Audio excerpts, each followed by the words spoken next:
Hey friends, I've got a story that's so satisfying, it could be straight out of a movie. You know those moments in life when you feel like you've hit the jackpot of revenge? Well, this is one of those stories. Let me set the stage. My name is Martha. A few months back, my father passed away. It was a tough time for our family, but we pulled together to get through it. Dad had always been a great provider, and he left behind a sizable estate, including the family home, some investments, and a vintage car collection that would make any car enthusiast drool. Now, here's where things take a turn. My older brother, Mark, suddenly became a little too interested in Dad's assets. He'd always been the black sheep of the family, and I should have seen it coming. At the funeral, he couldn't stop talking about how he should get the lion's share because he had kids to support and bills to pay. Classic Mark. I knew something was up when he started getting chummy with Dad's lawyer, Mr. Stevens. They'd have hushed conversations at family gatherings, and it all seemed fishy. I couldn't prove anything, though, until the day of the will reading. The whole family gathered in the lawyer's office, and there was an air of tension you could cut with a knife. Mr. Stevens began to read the will, and as expected, Mark got the lion's share of the estate, including the family home. My heart sank as I thought he'd won. But then Mr. Stevens paused, looked over his glasses, and dropped the bombshell of the century. Dad's will stipulated that Mark would only get those assets if he agreed to one condition. He had to live in the family home for a year, without selling it or renting it out. If he failed to meet this condition, everything would be split equally among the rest of the family, me included. Mark's face turned a shade of crimson I didn't know existed. He spluttered, protested, and even tried to argue, but Mr. Stevens was firm. It was like something out of a legal drama. The rest of us couldn't believe our luck. So there you have it, friends. Mark's greed got the best of him, and now he's stuck in Dad's house, fuming while the rest of us get our fair share. I'm not one to revel in another's misfortune, but this time, karma delivered a dish that was too delicious to resist. Listen to my story to the end, and I'll spill the beans on how Mark's year in the family home is going. It's going to be a wild ride, and I can't wait to share it with you all. I couldn't help but smile as Mr. Stevens calmly closed the will, effectively sealing Mark's fate. It was poetic justice at its finest, and I savored the moment. Mark, on the other hand, was livid. His face turned an alarming shade of red, and he shot daggers at Mr. Stevens. "You can't be serious," Mark shouted, his voice a mixture of anger and disbelief. "This is insane, and it's not what Dad would have wanted." Mr. Stevens, ever the composed lawyer, simply shrugged. "I'm just here to execute your father's wishes, Mark. He outlined this condition in his will, and we must respect it." My other siblings and I exchanged glances, trying to contain our excitement. We had always known Mark's true colors, but this was a whole new level of karma coming back to bite him. As the will reading continued, Mr. Stevens outlined the logistics of the condition. Mark had 30 days to move into the family home, and he couldn't sell it or rent it out for a year from the date of occupancy. If he violated these terms, the assets would be divided among the remaining siblings. Mark stormed out of the lawyer's office, vowing to fight this injustice in court. He even threatened to contest the will's validity. But deep down, we knew he was cornered. Dad had been meticulous in his planning, and Mr. Stevens assured us that the will was ironclad.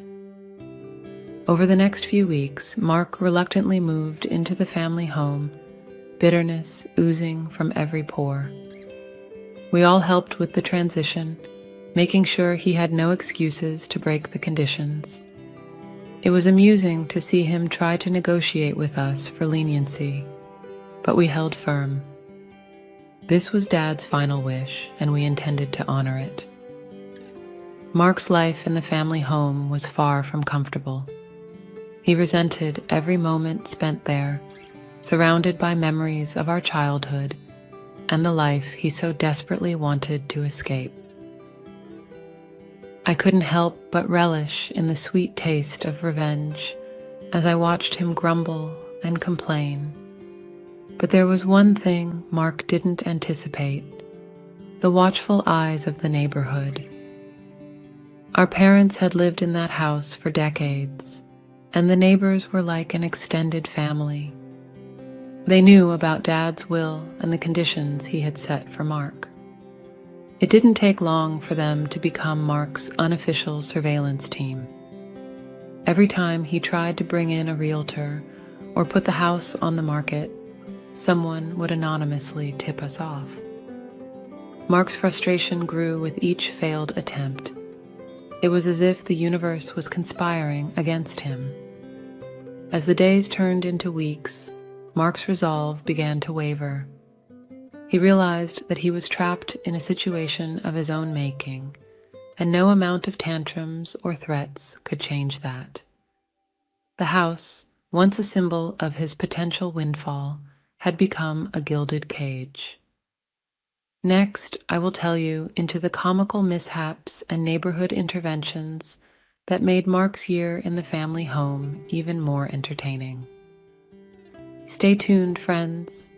Justice is being served one day at a time. As the weeks turned into months, Mark's predicament in the family home only grew more comical and bizarre, like a real-life sitcom unfolding before our eyes. It was a twisted form of poetic justice that I couldn't help but relish, given what he had put our family through. After all, he had unscrupulously seized our rightful inheritance, and now he was paying the price, quite literally, for his avarice and deceit. One of the most entertaining aspects of this entire ordeal was witnessing Mark's desperate attempts to maintain some semblance of his old life within the confines of the family home.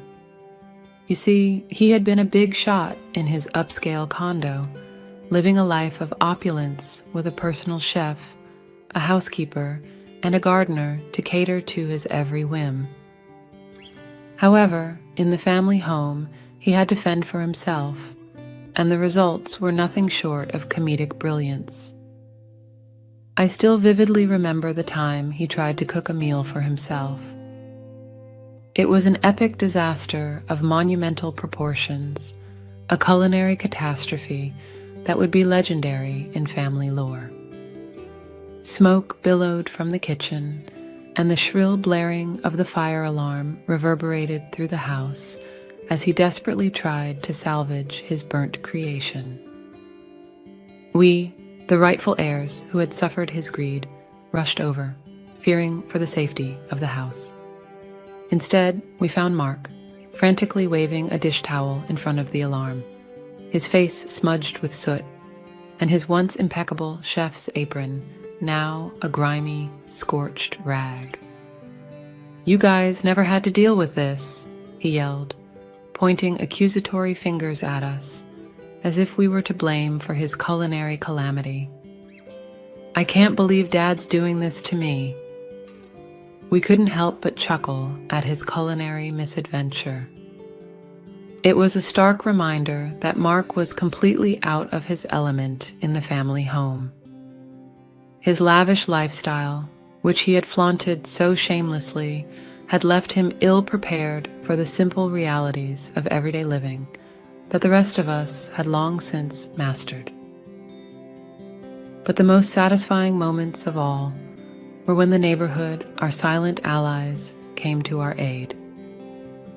They had taken it upon themselves to enforce Dad's unorthodox conditions, ensuring that Mark didn't dare to try and circumvent them. If he so much as contemplated putting the house on the market, the local real estate agents would be discreetly informed about the will's ironclad stipulations. Once, Mark attempted to rent out a room in the house, perhaps thinking it would bring in some much-needed income. However, little did he know that one of the vigilant neighbors had assumed the role of a potential tenant, engaging in a charade that almost felt like an episode of a hidden camera prank show. At the very last moment, just as Mark was ready to seal the deal, the neighbor revealed the truth, leaving Mark flustered and fuming. His frustration knew no bounds, and we reveled in his exasperation. As the months dragged on, Mark's relationship with the neighborhood soured further. He had unwittingly become the pariah of the community, and people avoided him like the plague. His desperate attempts to garner sympathy from the very people he had once ignored or treated with disdain were met with icy indifference. It was poetic justice at its finest, a symphony of retribution conducted by the universe itself. Mark had grievously underestimated the power of unity within a close-knit neighborhood, and it had become his undoing. The collective strength of the community was a force to be reckoned with, and Mark was discovering this firsthand. But there was still one final twist in this tale of revenge, a revelation that left us all dumbfounded. Next, I will tell you how Mark's tumultuous year in the family home took an unexpected turn, shaking the very foundations of our family's legacy. Stay with me, friends, because this story is about to get even juicier. As the seasons changed and a year passed since Dad's funeral, the drama surrounding Mark's residency in the family home took an unexpected turn.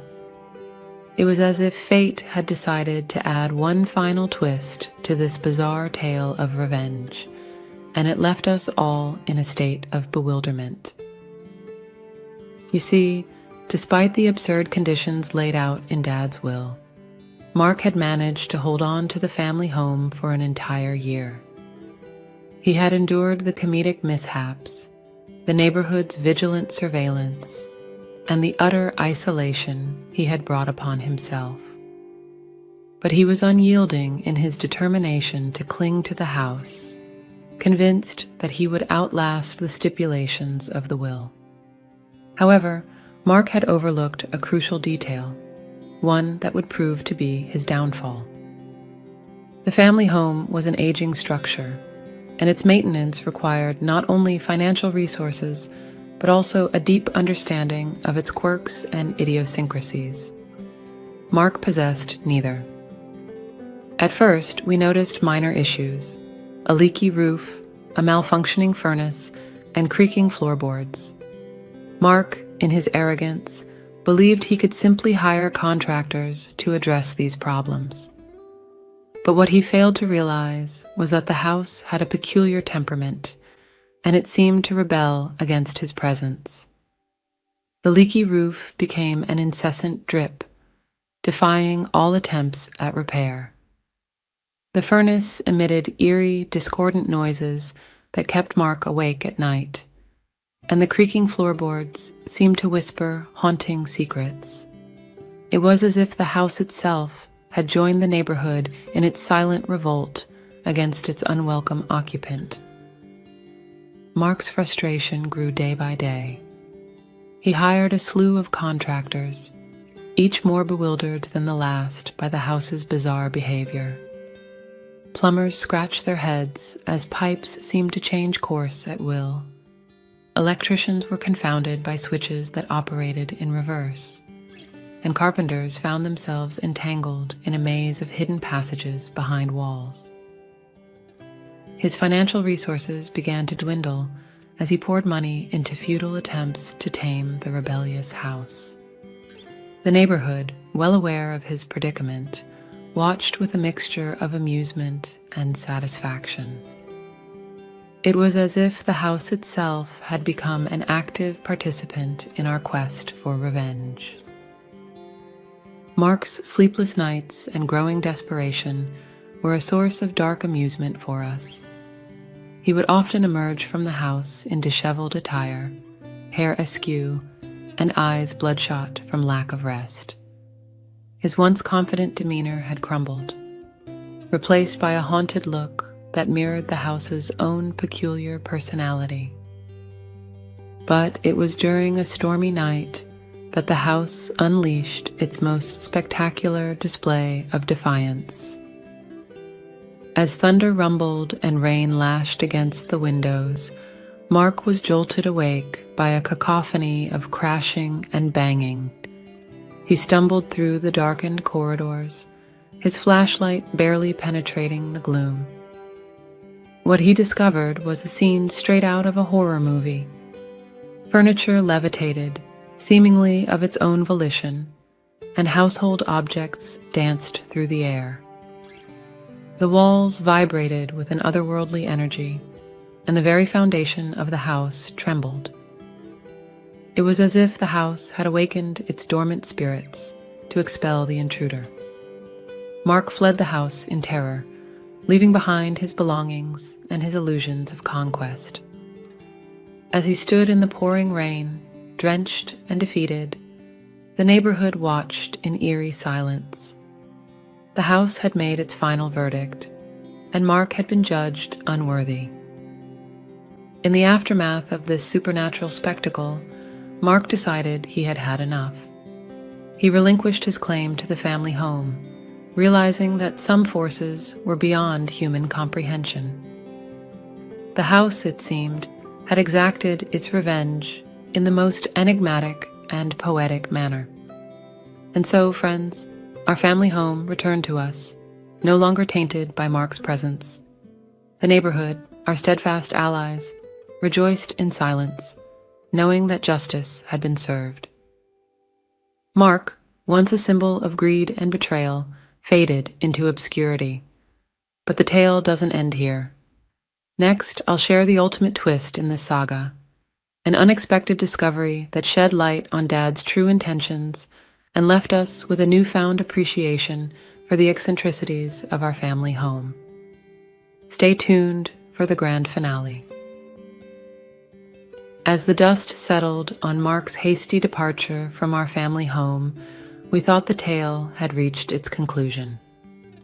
The house, having successfully defended itself against the invader, returned to its serene, if slightly quirky, state.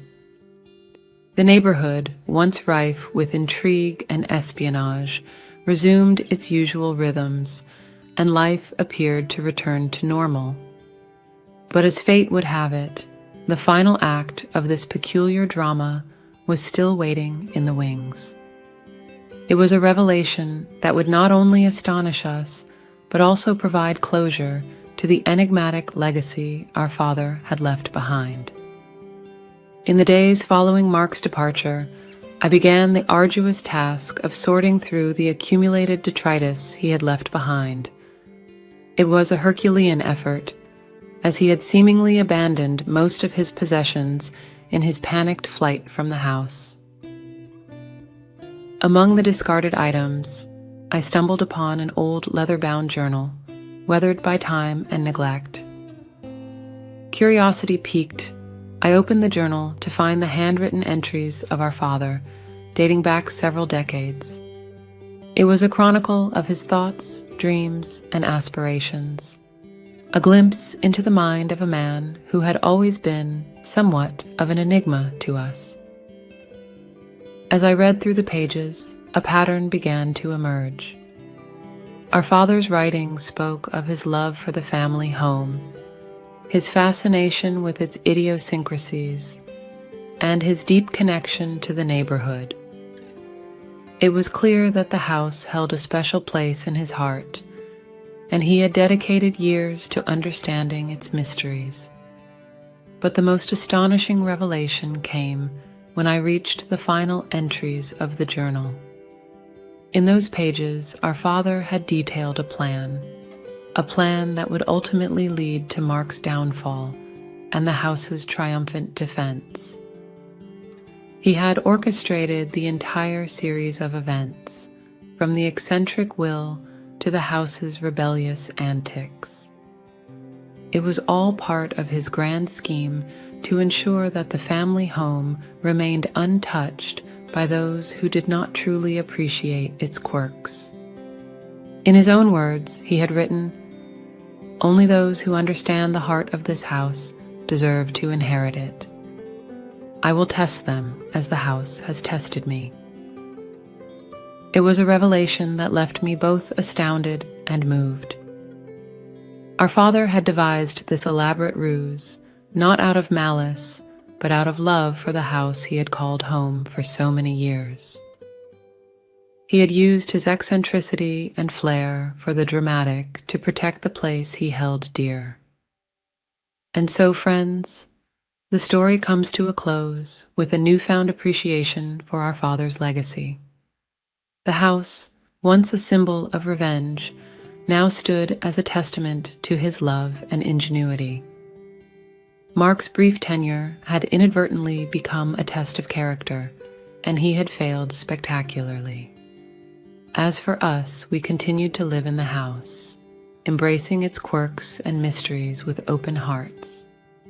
It was a daily reminder of our father's eccentricity and his deep affection for the place he had called home.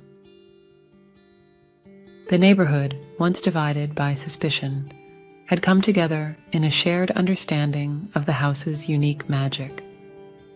In the end, it was a tale of revenge turned redemption, of a house that defended itself, and of a father's enduring love. And as I write these final words, I can't help but smile, knowing that our family home will continue to enchant and confound generations to come. Thank you for joining me on this extraordinary journey, friends. And remember, sometimes the most unusual stories hold the deepest truths.